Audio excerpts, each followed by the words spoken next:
Jú, góðan daginn og velkomin í hlaðvarpið Ein pæling. Ég ætla bara að kalla þetta bein pæling því að þegar ég er í beinni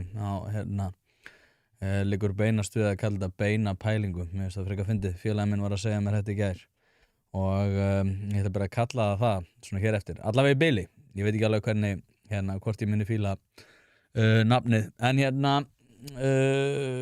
takk hérlega fyrir að stilla inn á. Ég var sem sagt með þátt tilbúinn með Konráði Guðjónsinni. Ég átti að vera með honum hérna klukkan 1 en ég þurfti að afboða það út af ég lenti bara í pínu vandræðum og þess vegna er ég líka að taka upp seinna en ég er vanur að gera. En hingað er ég kominn að ræða reyndar óundirbúinn þátt sko. Ég er bara búinn að vera að pæla í svona málefni dagsins og ætla að ræða það núna næstu mínúturnar í það minnsta. Og það sem ég er búinn að vera að velta fyrir mér er út af þessari þjóðaratkvæðagreiðslu þar sem að við munum kjósa hvort að við höldum áfram aðildarviðræðum við ESB. Og það sem er svolítið það sem að mér er hugleikið og ég er náttúrulega búinn að nefna þetta einu sinni og þeir sem náttúrulega hlusta ofta á mig hafa heyrt mig segja þetta að það er að versta sem að gæti komið fyrir Kristrúnu væri að þetta myndi falla niður. Það er að segja að fólk myndi kjósa já og þá stöðu sem að Kristrún Frostadóttir og hennar ríkisstjórn er þá komin í. Og ég hef ekki neitt sagt þetta. Ég held aftur á móti að það versta sem að gæti komið fyrir ríkisstjórn Kristrúnar Frostadóttur væri einmitt að jáið kæmi upp á hattinum. Ég held frekar að þau myndi lifa af neyið allavega svona til lengri tíma liti. Og ástæðan fyrir ég segi það er ekki út af því að sko jáið sjálft væri vont fyrir Kristrúnu Frostadóttur og jáið sjálft væri að sjálfsögðu mjög gott náttúrulega fyrir Viðreisn. Afsakið hérna kaffivili mín er að tuða henni mér en það sem er sko merkilegt í þessu er að þetta er 3 flokka stjórn og Flokkur fólksins er þannig inn í þessu líka og ástæðan fyrir ég segi að þetta verði ekki gott fyrir Kristrúnu Frostadóttur er Flokkur fólksins. Núna muna eflaust einhverjir eftir því þegar að Bjarni Benediktsson stýriði ríkisstjórn Vinstri grænna Framsóknar og Sjálfstæðisflokks að þá kom upp svokallað hvalamál og ég held að þetta verði hvalamál þessara ríkisstjórnar út af því að það sem að gerðist strax í kjölfarið á að þetta hvalamál kom upp var að þetta varð rauninni risa fréttamál og einhverjum mun eftir því að Svandís Svavarsdóttir var þá matvælaráðherra og það sem að kom upp úr þeim hatti var, og eins og ég gerði þátt, ég held að þátturinn hafi meira þess að heitið Svandís Svavarsdóttir er að fara að kjósa það hvort hún sprengi VG eða hvalamálið. Það er að segja ef að Svandís Svavarsdóttir myndi gefa eftir í hvalamálinu sem hún endaði á að gera að þá myndi VG þurrkast út á þingi í næstu kosningum og það er nákvæmlega það sem að gerðist. Ástæðan fyrir því ég segja að þetta sé sérstaklega vont fyrir þessa ríkisstjórn er að núna þegar að jáið myndi koma upp úr hattinum, það er að segja við erum að gefa okkur þá stöðu að jáið komi upp, að þá verður þetta nánasta eina sem að verður rætt í kjölfar þeirra kosninga. Það er að segja að Alþingi mun nánast einvörðungu standa í því að fjalla málefni varðar inngöngu Íslands í ESB. Eins og Hilmar Veigar hefur líka rætt er að núna þegar það er mjög mikið að gera hjá ríkisstjórninni að þá myndi athyglin líka beinast að því að koma ríkisstjórninni inn í ESB. Það er að segja að Þorgerður Katrín myndi eyða meiri tími í það, forsætisráðherra myndi augljóslega eyða meiri tími í það og meiri tími Alþingis færi í það að standa í því. En við erum með þannig flokk sem heitir Flokkur fólksins eins og ég segi og hann er VG þessara ríkisstjórnar og ef að jáið kemur upp að þá er Flokkur fólksins komin í þá stöðu að á sinni stefnuskrá eru þeir mótfallnir því að ganga inn í Evrópusambandið, gott og vel. Þeir eru mótfallnir því en þeir eru líka hlynntir því að fara í fleiri þjóðaratkvæðagreiðslur þannig að þeir getur svolítið skýlt sig á bak við þetta. Ef að hins vegar jáið kemur upp úr hattinum að þá er Flokkur fólksins komin í þá stöðu að annarkvort eru þeir að fara að styðja þessa ríkisstjórn í því að halda áfram aðildarviðræðum eða þá að reyna einhvern veginn að vera smá svona á afturfótunum í því og þá sko Inga Sæland, en ekki bara Inga Sæland, þetta fleiri ráðherrar komnir í þá stöðu að eins og Eyjólfur Ármannsson sem að sagði að bara það að taka upp bókun 35 væri stjórnarskrárbrot, að þá þurfa þau annarkvort að þau þurfa að gera upp við sig hvort þeim þykir vænt flokkinn eða það að styðja við þessa ríkisstjórn, út af því að þau geta ekki stutt bæði í einu, út af því að ef að Flokkur fólksins fer þá vegferð að í rauninni bara styðja við bakið á þessum aðildarviðræðum, að þá svona næsta víst að þeir ná ekki góðu gengi í næstu kosningum, út af því að stór hluti þeirra kjósenda mótfallin því að fara inn í Evrópusambandið, alveg eins og kemur fram í stefnuskrá flokksins. Þannig að það sem ótrúlega mikilvægt að mínum að svolítið vekja athygli á, og einmitt ástæðan fyrir því að þetta sé sérstaklega slæmt fyrir Kristrúnu Frostadóttur, að hvað þýðir það þegar að við erum í miðjum aðildarviðræðum á sama tíma og það mjög stór meirihluti Alþingis sem mótfallin því að við göngum inn í Evrópusambandið. Þetta eitthvað sem ég held að ríkisstjórnin sé ekki endilega búin að reikna til enda, eða allavega heyrist það ekki á því. Þorgerður Katrín var í viðtali hér á Hlaðfréttum þar sem að hún kom mitt inn á þetta og sagði að ef að jáið kemur upp úr hattinum að þá öll ríkisstjórnin að bak við það að fara út í aðildarviðræður og fá þar góðan samning. Hins vegar þegar að Alþingi tekur að störfum og þetta verður rætt, þá verður mjög mikið ýtt á eftir því að Flokkur fólksins svari fyrir það hvar þeir standa í því að Ísland stefni með hraðbyri inn í það að fara inn í Evrópusambandið. Þá Flokkur fólksins að fara að segja já, nei, við getum náttúrulega fengið góðan samning, við getum náttúrulega verið einhvern veginn að móta þetta að okkar eigin hagsmunum. Þá það aftur á móti Inga Sæland að kjósa það að sprengja Flokk fólksins. Og ástæðan fyrir ég nefni Svandísi Svavarsdóttur og þetta hvalamál út af því að þetta í rauninni nákvæmlega eins. Þegar að Svandís Svavarsdóttir með minnir að þetta hafi verið í september 2023, að með minnir, að þá hún að reyna að halda lífi í þessari ríkisstjórn en ákvað þá að sprengja frekar flokkinn og styðja við ríkisstjórnina sem að náttúrulega kom á daginn. VG var þurrkaður út af þingi, út af þessu ríkisstjórnarsambandi en sérstaklega út af að mínum hvalamálinu.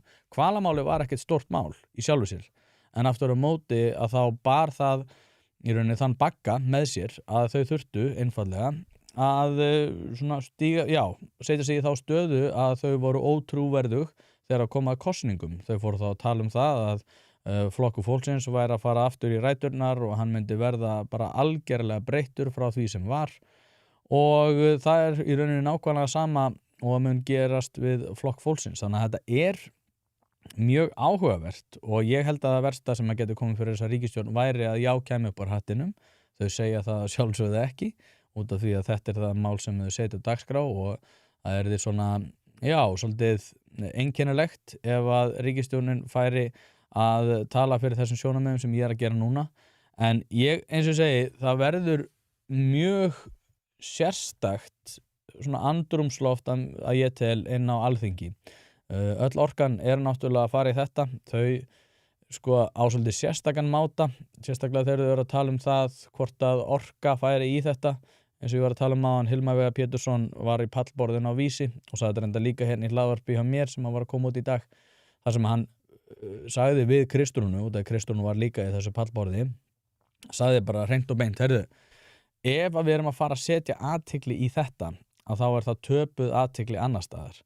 Og nú hef ég talað við marga aðstofamenn og talað við marga ráðherra í gegnum tíðina og þau segja sjálf að þetta alveg ótrúlega mikil vinna, þetta mikil kvöð að vera ráðherra og tekur alveg ótrúlega mikil tíma. Þegar að fært rök fyrir því að þetta sé engin viðbótur orka, reyndar alltaf þegar að vera að tala um peningana í þessu, ég bara mér slett peningana. Ég tel reyndar að við náttúrulega myndum glata fullt af tækifærum ef við værum að fara í það byggs að taka upp regluverk Evrópusambandsins með framtíða tækifærum varðar hugbúna og annað, hugverka iðnaðinn eins og hann kallaður. En þá aftur á móti þau svolítið að viðurkenna að það sé ekkert mikið að gera sem ráðherra og það ekki rétt. Og þið getur bara ímyndað ykkur þetta ef að þið eru að sinna ykkar vinnu, segjum sem svo að þið séu vinnu þar sem það ótrúlega mikið að gera og þá þið náttúrulega ekki að hlusta á þetta í beinni út af því að klukkan 1 á miðvikudegi, þið eru kannski að hlusta á þetta seinna. að þá eru þau komin í þá stöðu að einhver spyr ykkur, hérna getur nokkuð tekið að þér líka að vera að sinna aðildarviðræðum við Evrópusambandið ofan á þau verk sem þú þarft að inna af hendi dagsdaglega. Að sjálfsögðu svarið nei. Þannig að þegar að ríkisstjórnin er að segja að þetta muni ekki taka neina athygli, að þá er það auðvitað bara mínum gufuruglað. En það sem er kannski sérstakt er náttúrulega hvernig Flokkur fólksins mun þurfa að bera sig að því, hvernig þeir móta sína afstöðu gagnvart hinu ýmsa ef að við förum inn í þessa aðildarviðræður. Og þetta verður, þessi ríkisstjórn tekur náttúrulega við árið 2024 og núna er liðið, vel rúmt ár. Og ég veit ekki hvernig samtölin hafa verið á milli Þorgerðar Katrínar, Ingu Sæland og Kristrúnar þegar að Þorgerður segir að þetta verði gert í síðasta lagi árið 2027. Því að þá er náttúrulega allir langt liðið, þá er komið svolítið áleiðis á þetta ríkisstjórnarsamband, en núna hins vegar þegar að, tæpur helmingur er búinn af því, að þá er það náttúrulega allt önnur staða að vera komin í ríkisstjórnarsamband sem er hellingur eftir. Og þá er Flokkur fólksins að fara að eyða í rauninni sínu pólitíska kapital næstu 2 árin í það að verja það að við séum í aðildarviðræðum við Evrópusambandið, sem að, kostar skíð og ingenting, og í ofanálag að þá tekur það enga orku. En ég veit ekki hvernig þetta mun nákvæmlega þróast, en ég aftur á móti til að það besta sem að gæti komið fyrir þessa ríkisstjórn væri náttúrulega neyið kæmi út. Þorgerður er náttúrulega búin að verja sig að einhverju leyti fyrir þessu með því að segja að rödd Viðreisnar verður mikilvægari heldur en nokkuð tíman áður ef að neyið kemur upp úr hattinum til þess að halda uppi þeim Evrópusjónarmiðum. Hún segir í ofanálag að ef að neyið kemur upp úr hattinum að þá verður þetta ekki rætt næsta kjörtímabil. Þetta er náttúrulega allt annað og heldur en Kristrún er búin að vera að segja og aðrir náttúrulega sem að vera að tjá sig þessi mál. Ef að neyið kemur upp úr hattinum, tala nú ekki ef það er nokkuð afgerandi, að þá er það nokkuð ljóst að þetta verði ekki upp á borðinu í mjög langa tíma. Og það er svolítið skrítið út af því ég er ekki, það var einn sem að ég var að tala við hann kom til gott slagur. Hann sagði ég er ekki nei til ég dey. Og ég er svolítið sammála því. Mér finnst, ég er ekki sannfærður gagnvart þessum þessum fullveldispælingum. Þetta er alveg galið þegar að já-sennan er að segja við erum að deila fullveldi. Ég meina, ef þú ert að deila forræði þá ert ekki með fullt forræði. Ef þú ert með barn og þú ert með fullt forræði yfir því, að þá er það auðvitað minna heldur en þegar þú ert að deila forræði. Og ég er ekki að peppa það eitthvað að fólk fara að hlaupa til hand og fóta til þess að fá fullt forræði yfir börnunum sínum til þess að makinn með ekki taka ákvarðanir. En þið skiljið hvað ég meina. Það er mjög sérstakt að segja að það sé ekki minna fullveldi að deila fullveldi. Að sjálfsögðu, þrátt fyrir það þessi tímabundið, þú getur alltaf bakkað út eins og Bretar, saman hvernig það fórendar, en að fara að segja mér það að deila fullveldi sé ekki fullveldis afsal. Að sjálfsögðu er það tímabundið fullveldis afsal. Rosalega sérstakt hvernig fólk talar þetta. En aftur að þessu með ríkisstjórnina, Inga Sæland hefur náttúrulega ekkert sést. Ég veit ekki hvort það sé mikið verið að fá hann í viðtali, ég hef reyndar ekkert reynt að fá hann í viðtali svona tíma. Ég þarf kannski að fara að fá hana, en kannski það verður þá líklega bara, eða ekkert líklega, það verður eftir kosningar, það er kosningar núna eftir nokkra daga. En hvernig ætlar til dæmis Flokkur fólksins að taka við jáinu? Ég held, þau náttúrulega eru öll að fara að segja nei. Það er ekki séns að Inga Sæland segi já við þessu, út af því að það er náttúrulega hræðilegt fyrir hennar flokk. Út af því sem ég var að tala áðan. Þetta er það hvort að hún sé að fara að styðja við aðildarviðræður næstu 2 árin eða hvort hún ætlar að standa á prinsipum flokksins. En ég eins og segi, aftur að þessu nei til ég dey. Þetta er náttúrulega svo hræðileg tímasetning, ekki bara út af því að Íslandi ekki var að standa í þessu núna, heldur út af því hvar Evrópusambandið er og hvernig á það að túlka þetta öðruvísi heldur en það að við viljum ganga þarna inn. Út af því að miklu áhugaverðar að horfa á þetta út frá augum Evrópusambandsríkjanna. Það er að segja þau aðildarríki sem eru nú þegar inni, hvernig eiga þau að túlka niðurstöðuna.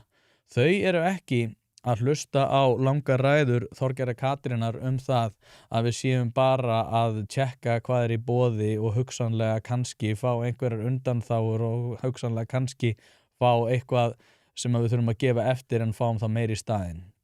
Þau eru náttúrulega bara að fara að túlka það eðlilega eins og við viljum ganga þarna inn. Og það er ekki eins og Evrópusambandið sé að reyna að hafa upp á okkur. Ég heldur enda séu miklu spenntari núna að fá okkur inn heldur en árið 2009 sem er náttúrulega annað risastórt dæmi í þessu.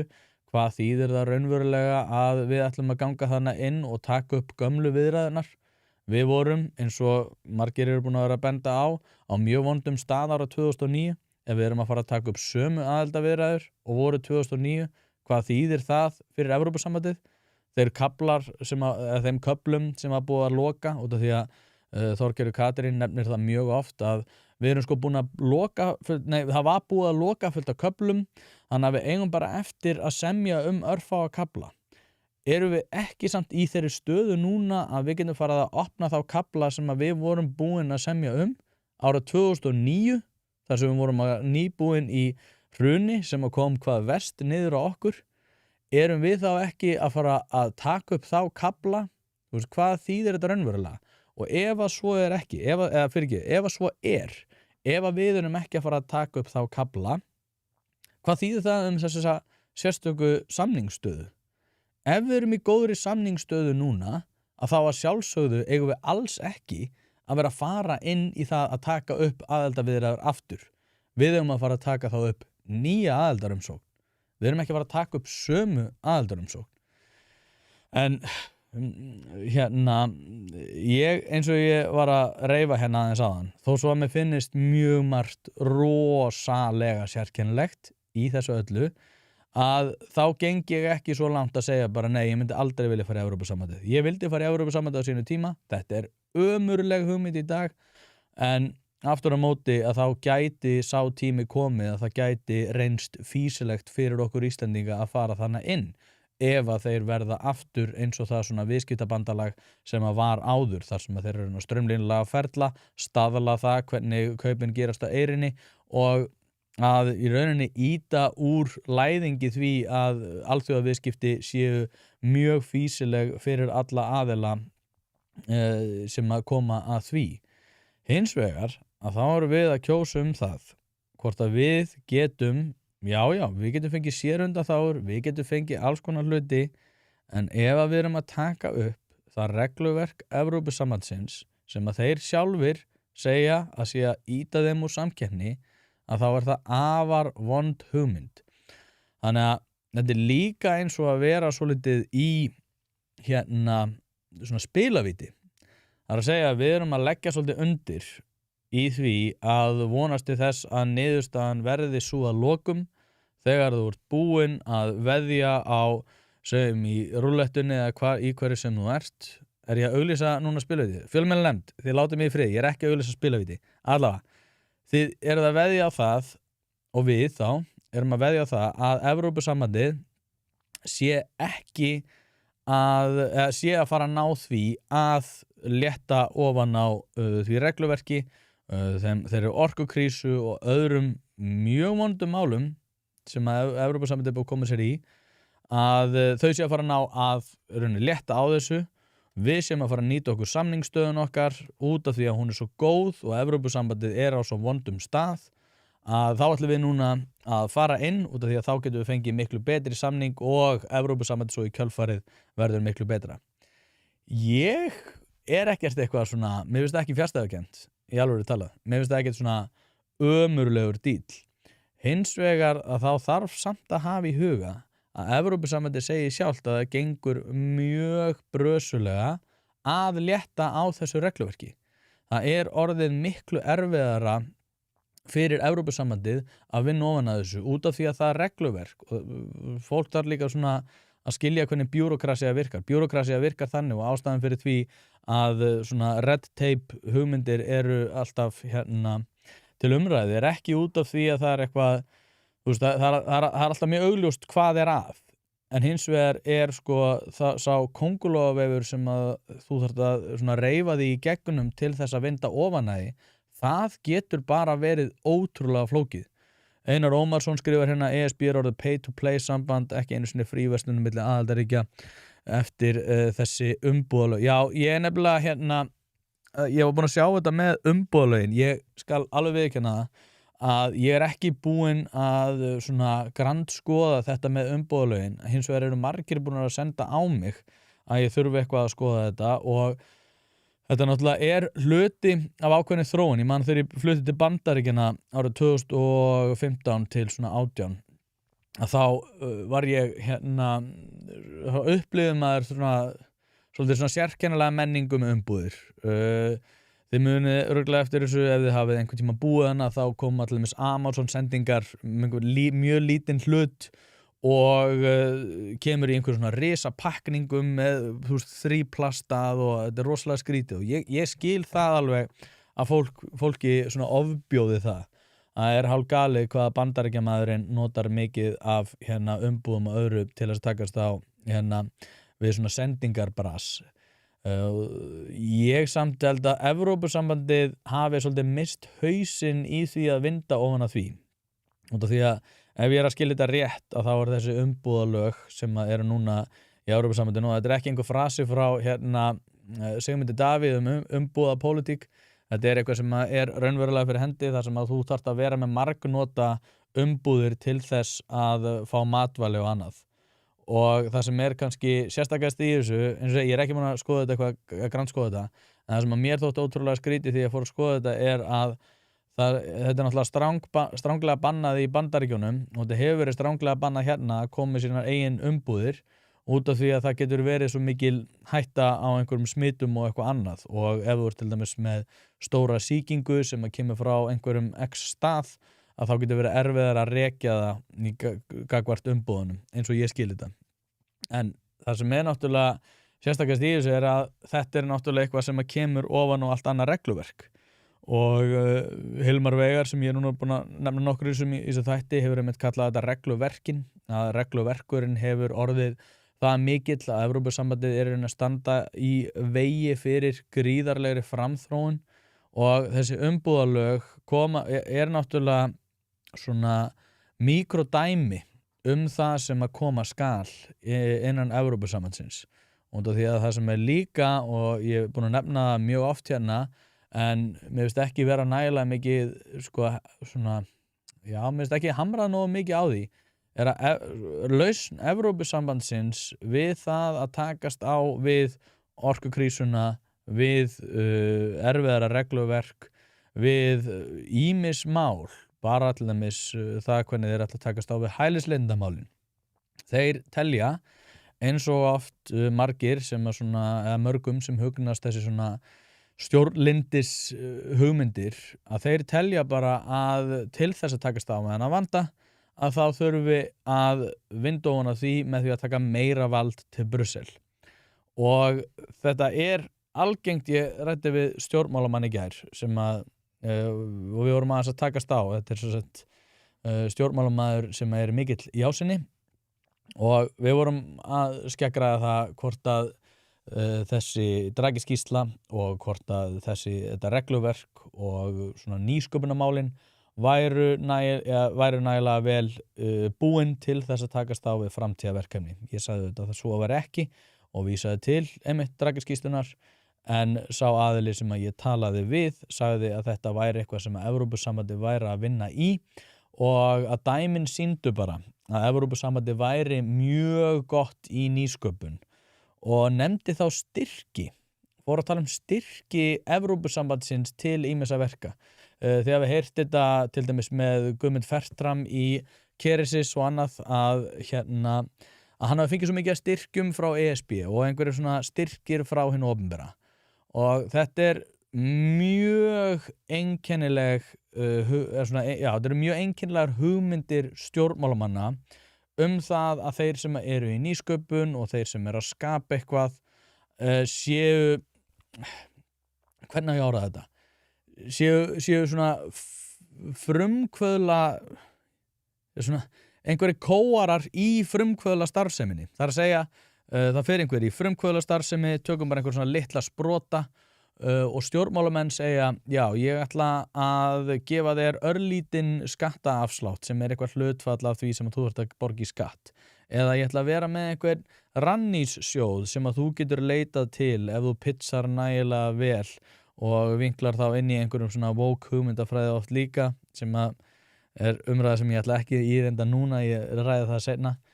En að stjórnmálamenn sem sagt eru búin að skapa regluverkið sem að er oft á tíðum mjög vont fyrir hugbúnaðargeirann en eru svona að gefa einhverjum svona þeim sem eru í sprotafyrirtækjum og jafnvel í viðbótar vinnu ofan á einhverja svona léttar skattaafslætti eða svona smá styrkur og segja svo, já, heyrðu, þetta hérna Guðmundur Fertram bjó til fiskiroð út af því að ég gaf honum styrk og maður er bara, þú veist, svo í sletti, give me a break. Nýsköpun er ekki út af stjórnmálamönnum. Nýsköpun kemur þrátt fyrir stjórnmálamenn. Það er ekkert flóknara en það. Og þegar fólk er að segja við þig eitthvað annað, að þá er það kjaftaði. Þetta er að sama eins og með íbúðahúsnæði. Þegar að stjórnmálamenn er að segjast hafa byggt húsnæði út af því að þeir létu virðisauka á vinnu ekki vera jafnmikla kvöð eins og oft hefur verið áður, einhver svona della eins og þið muni eftir því að virðisauki á vinnu við húsuppbyggingu í COVID var felldur niður til þess að ýta áfram uppbyggingu. En stjórnmálamenn er ekkert að búa þetta til, þeir eru bara ekki fyrir og klappa sér svo á baki og segja svo jafnvel að þeir bjuggu þetta til. Guðmundur Fertram setti fiskroð á sár ekki út af stjórnmálamönnum. Stjórnmálamenn gerðu ekki neitt. Já, hann náði að leita í einhverja styrki á fyrri stigum með því að færa rök fyrir sínu máli, en það breytir því ekki að hann er að borga skatta á móti og hann er að borga gríðarlega mikið á móti. Það að fara að segja við hann og hefur náttúrulega verið skakkreiðandi alla sína hundakvæða tíð. Þessir frumkvöðlar sem eru á Íslandi eru ekki þannig út af stjórnvöldum. Og þetta er kannski svona smá misskilningu stjórnmálamanna oft að þeir telja að sitt hlutverk sé að vera í frontinum á því. Sko stjórnmálamenn eiga að búa til ákveðið umhverfi og ákveðna umgjörð þar sem er fýsilegt fyrir aðra aðila að vera í nýsköpun og framþróun á sínum hugðarefnum, vöru eða þjónustu. Ef það er eftirspurn eftir því að þá er það frábært en það er ekki út af því að stjórnmálamenn bjuggu bæði til vörun og eftirspurnina. Þetta er eitthvað sem er algjörlega galið. Basicform.org segir það er of lítið gert úr þeirri staðreynd að Þorgerður og vinir þora ekki að mæta í alvöru debatt.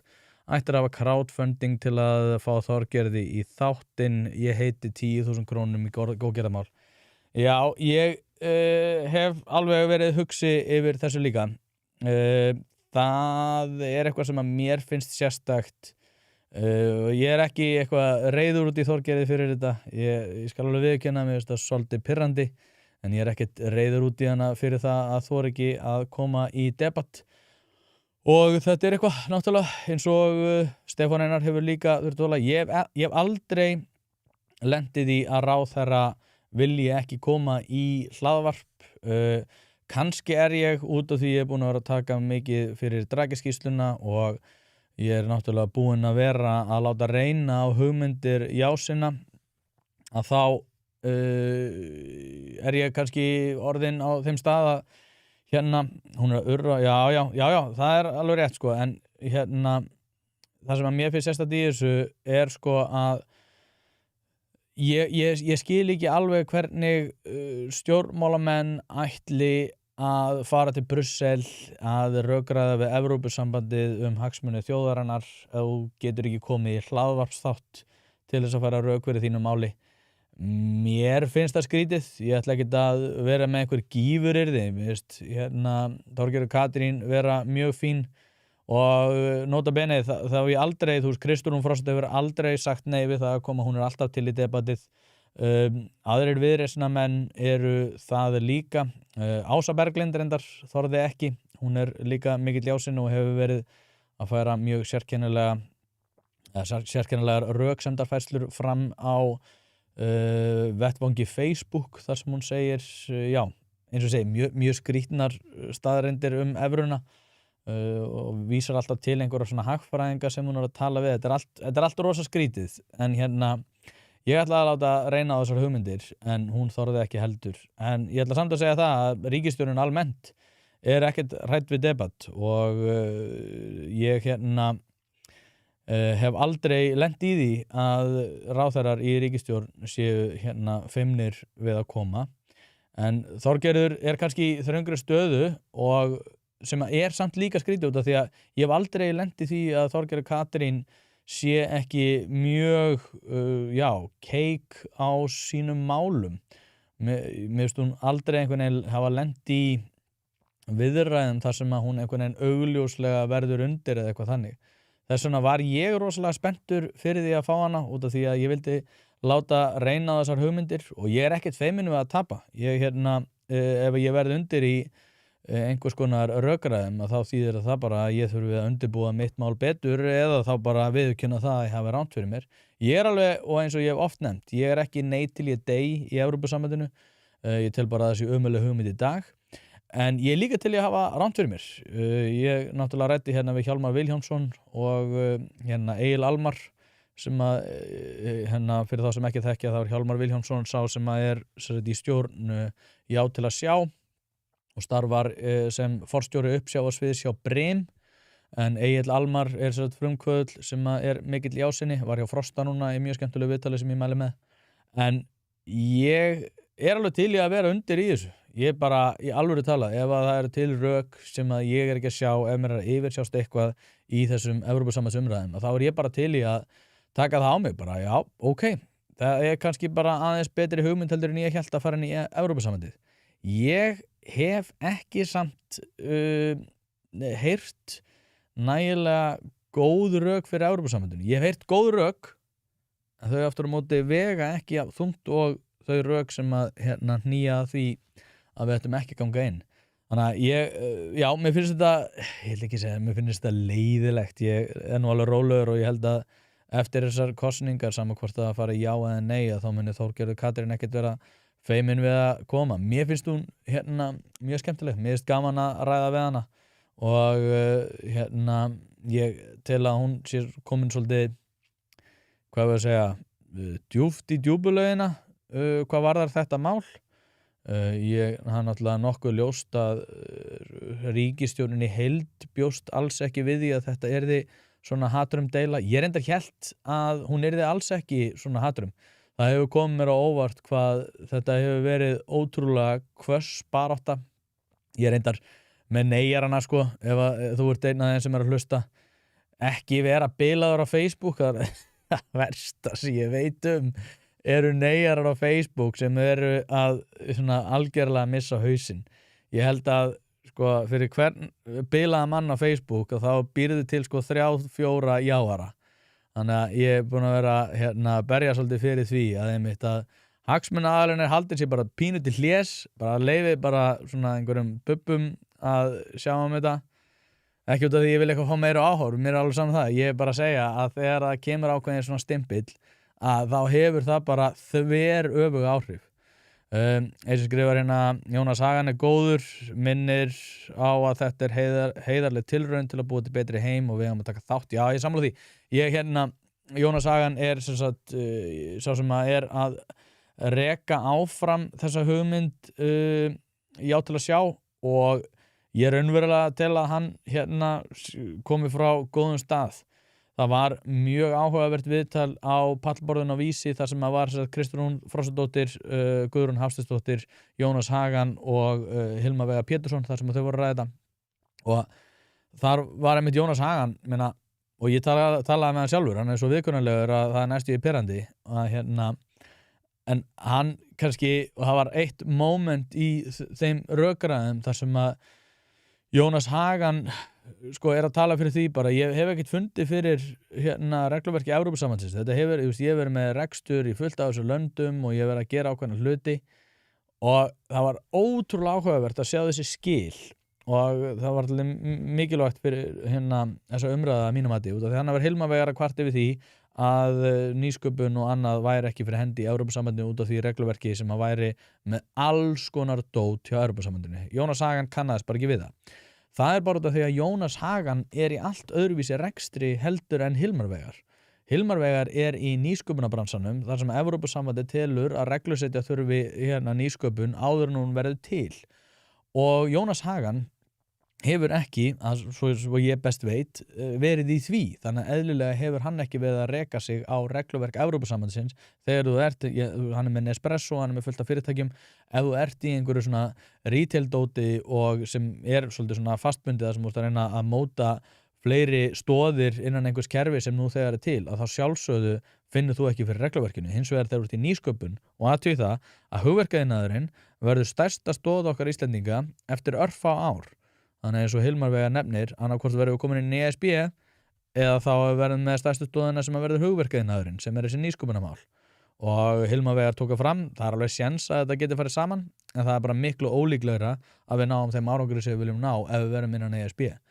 Þannig að ég held bara að við séum í svolítið skrítinni stöðum með þetta, en með þetta með Jónas Hagan og hans góða kall, ég er sammála og Hjálmar Vilhjálmsson líka, hann er algjör toppmaður sem hefur verið að reka áfram jáið. Þetta er allt topp fólk, en ég held bara að að það sé ákveðið skilningsleysi á því hvað raunverulega regluverk Evrópusambandsins er. Og eins og er fjallaðum í Draghi-skýrslunni að þá er sá skilningur fyrir hendi hjá Evrópusambandinu sjálfu, en við erum einhvern veginn ekki að taka það inn í myndina. Þannig að það skiptir einhver máli hversu mikið topp fólk er í alls konar stöðum, það skiptir einhver máli hvað við setjum mikla svona úrvals framvarðasveit til þess að takast á við þetta málefni.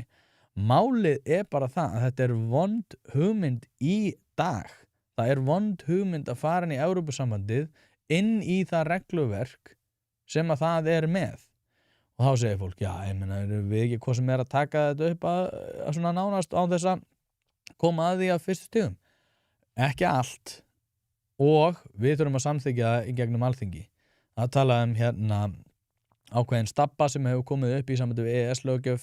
Noregur er þetta miklu meira í þessu að safna upp ákveðin EES-reglugerðum sem að þarf að innleiða inn í norsk lög, og ég hugsa með mér bara, já, ég meina, jafnvel ef við fáum bara meiri tíma án regluverks Evrópusambandsins með þessu högti sem er þessi EES-innleiðing, að þá er það líka bara fagnaðarefni.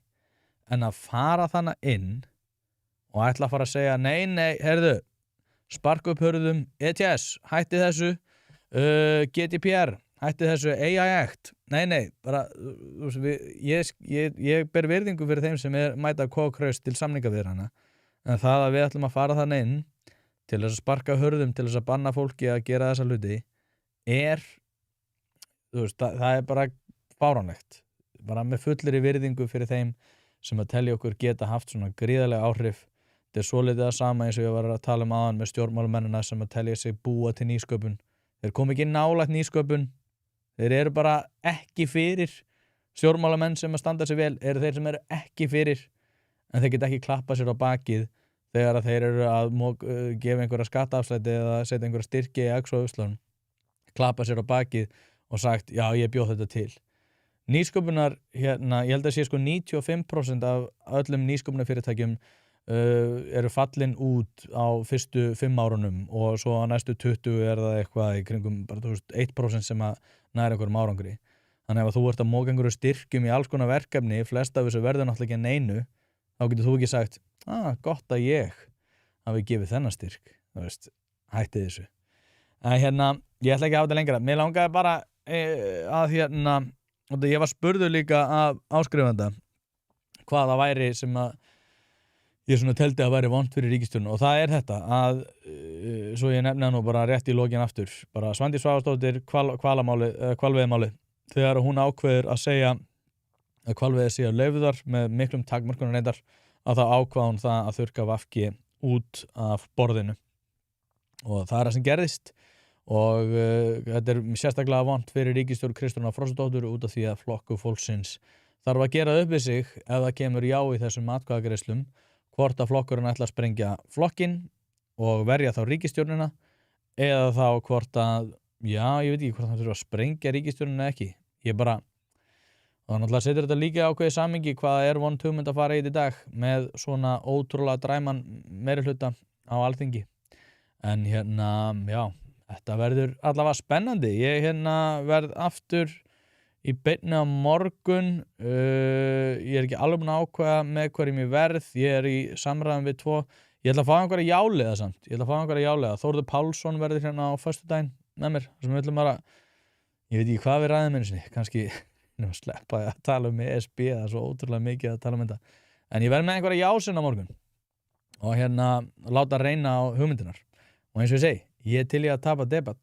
Ef einhver málefnilegur andstæðingur er með nægilega góð rök fyrir því að jafnvel segja já, þá er ég ennþá opinn. Það er mjög ólíklegt, ég skal viðurkenna það.